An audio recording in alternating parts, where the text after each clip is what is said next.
Okay, so most of us run our handmade businesses part-time and we're looking to go full-time eventually. But what if we can't do that? What if part-time is all we've got? What if it's all we want? Can you still have a handmade business that is successful part-time? I mean, I really bloody hope so, because that's what I've got to do. It's hard and I hate it, but I'm doing it. Hello! I'm back for another week by the skin of my teeth. I was going to say the skin of my pants, but that does not work. It's been another tricky week, but unlike last week, it's felt lighter. For those of you who watched my last video, I was in a bit of a grump last week, and I think it was I had to rehome one of my chickens. Well, technically rooster. He's now been rehomed. He's very happy. He doesn't care. It's very quiet, and I miss having chickens, and I miss my rooster a lot, but yes, I'm feeling a lot better. If you're new here, this isn't a chicken channel, don't worry.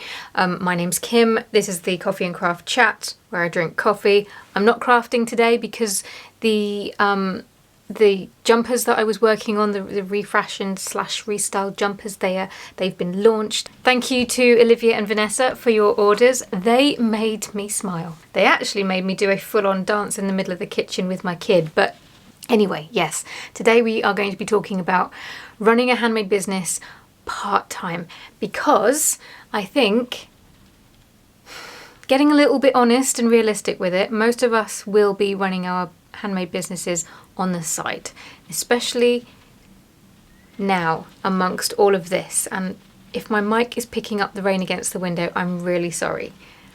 Usually when it rains, the wind is blowing another way, but it's coming right at my office window and there's nothing I can do about it, and this is the only time that I've got left to film this week, so we are gonna have to just ignore it. What was I saying? Basically, it's hard to run a full-time business right now. We all know that money is tight. We've all seen the news. Things are challenging at the moment. And although I am home all the time now, for those who are unaware, I don't work full-time because I homeschool my daughter, and that takes a huge chunk out of every single day. And I could work weekends, but I don't want to. I want to spend it with my family, so no. So it just means that I am running my business, which is at the time of filming a mix of physical handmade products that you can kind of see hanging up in the background there, this YouTube channel, and my Patreon channel account platform. What do you call a membership? You catch my drift. 3 different things, and I'm running all of those together as my business in part-time hours. To say that it's tricky would be an understatement. So I wanted to talk about that because there's lots of other reasons. Obviously, homeschooling is my particular reason, but everybody might have other reasons why they have to work part-time on their handmade business. It could be because they're studying, they're working, you might have a job elsewhere, you might have dependents, you might be a carer or a parent, or you might be juggling health issues. We have reasons, is what I'm trying to say. And I do think it is possible to run a successful business part-time, but you have got to be laser focused on what the goal is. And I think that would be the first thing that I would say, is that you have to be so realistic as to what you can do with the time that you've got and what you can't, and also exactly how much time you do have. Because that was one of the first mistakes that I made, was that I overestimated how much time I would have to spend. That was a fun lesson. I mean, you don't have to listen to me, you can completely ignore me, but you will fall over. I guess this is the part of the video where I put my mum face on. So here are a few tips and tricks, I guess, that I've kind of cobbled together of the however many months it's been now that I've been trying to reduce my full-time workload into a part-time schedule. It's a work in progress. But the first thing, obviously, what I just said about being really realistic and knowing how much time that you have and what you can do and what you can't. And that in itself is going to be a process, because if you do it like I did, then the way to find out what you can't do would be to just try and do all of the things and see what things fall down first. I don't recommend you do that. It isn't fun, but that's how I went about it. Find another way that doesn't make you want to sit in a corner and cry. Unless you are someone who struggles, like with a routine or doesn't thrive with a routine, I would recommend getting some kind of routine together. For example, a lot of people say, oh, that's lovely that you work from home. You can work in your pajamas. And no, I can't. I can't get any work done while I'm dressed in my slobbing gear, because I will slob when I'm in my slobbing gear or pajamas. I will just sit in bed and doom scroll, or I'll just potter around with a cup of tea. I will never actually do the work, so I have to get dressed in the morning. It seems so basic, but this is the kind of thing you have to find out what is holding you back and what will actually spur you on to get work done, because if you haven't got much time, you've got to make that time count. So you can't waste it by just dossing around the house in your PJs. This is one that I kind of suck at, but it works, annoyingly. And that's batching. I was going to say batching content, but it doesn't have to be content because content might not be a part of your business. Batching tasks, like-minded tasks. So if you have some time to do some computer work, for example, I find it much easier to spend a chunk of time doing a lot of computer work than I do splitting up that time doing a little bit of computer work, a little bit of sewing, a little bit of video planning, etc., etc. So if I have planning, if I have to sit down and I have to think and make notes for videos and plan out the structure so I don't get too off track, this is the kind of work that I will do when I have to plan other things as well. That's trickier because I need quiet to do that, so I have to kind of be away from my family, away from distractions, and that's very difficult when there's always someone in the house. That's why I'm so excited to film right now, because I'm the only person in this house and I haven't had this since September last year. I was so spoilt!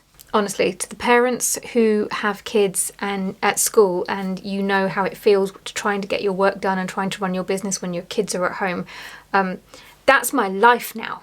It's a thing. I'm not complaining. This is preferable to what we had before, but it's taking some getting used to still. So yes, although the batching, I do find it easy to batch similar tasks. Batching content, which may not be applicable to some of you, that's something that I really do struggle with, because I just seem to make better, create better, flow better when I'm making one video after another, like as I need to. But it would also help me a great deal if I could batch content to schedule. I just suck at it. But if you can do that, and content creation is a part of your business, then I would recommend playing with that too, because it will save you so much time. I really need to try doing that again. Speaking of batches, with your handmade products, I'm pointing in the background, but I hope you realise that all I can see on my screen is just darkness back there, so I'll try and lighten the shadows in the editing process so that you can see. I have some stuff on the walls there. Those are my physical handmade products, and I have found that I have to make smaller batches of items. As a maker of handmade products, I've never been able to make huge batches anyway, but now I have to make even smaller micro batches, or maybe just one product at a time, because otherwise it's just too much. And then the other thing that I would add to that, if you do custom orders, you might find that you have to limit how many custom orders that you can take. Or if you are into content creation and doing things like sponsored content, you might have to limit how much sponsored content that you can do, because there's so much more work with custom orders, sponsored content, anything where you're working one-on-one with someone. There's so much more work and effort and energy that goes into that doing too much will be too much. One of the easiest, and you've probably heard this before, and it's you got to put these down, away, turn them off, stick them in a box, throw them out the window, do whatever it is that you need to do. But these little things, I do so much of my business on my phone, and I think a lot of us do, and that's the problem. There's a fine line between working on your phone and just checking Instagram, or just going on YouTube, or getting sucked into a TikTok doom scroll. So the easiest thing to do is just to put it somewhere else. Now this one is going to sound like the most obvious one. This is good advice for everyone. If you're trying to reduce the amount of work that you're doing so that you can fit it into a smaller timescale like I'm doing, this is very important. It's not always fun though, and that is that you have to focus on the tasks and the parts of your business that give you the most return for your time, your energy, and the revenue that you make from it. If you are reliant on the money, I mean, obviously if you're not as reliant on the income, then you've got a bit more space to breathe. But when you are reliant solely on your business to pay the bills, like I am, then the revenue is a very important part of it. You can't get away from that. And I had this myself with my own business because, as I said at the start of this video, my business is made up of YouTube, Patreon, and my handmade products. And I cannot do all three. I would absolutely love to, and it was actually really, really hard because I got my business last year in 2024 exactly where I wanted it to be. And it just felt good and it was growing, and then I had to change it. I'm not going to dwell on that because but it did make me realise that one of those things was going to have to be dropped. I didn't have the time or the energy to do all three, and I didn't want to let go of any one. So it was really hard, and if you've been around for a while, you'll know that you'll know I struggled with that. I really didn't know what to let go of, and I thought of everything. I thought about letting go of the handmade thing for a hot minute, and then I was just like, nope, because not only is that the soul, like the beating heart of what I do, my motivation for everything else would just disappear if I didn't make something. So that was the one thing I knew it couldn't be. So it was either YouTube or Patreon. And as I've spoken about before, I am in the process of winding down my Patreon. And next to that, I think this is the most important piece of advice that I would have for someone, and it's the thing that I suck at the most, and I have to keep on reminding myself to do it, and that is to try and focus on what you are achieving. Because when you're trying to do all of the things in a short amount of time or to a part-time schedule, you are going to get frustrated as heck because you are going to have this list of things that you want to achieve, maybe a list of things that you need to achieve, and you are not going to be able to get through it as fast as you want to. And progress is going to be slower than you want. Progress for me is really painful at the moment because I'm not getting as much done as I used to. And I'm still in that mindset that, oh, I can do X, Y, and Z in a day or a week or a month.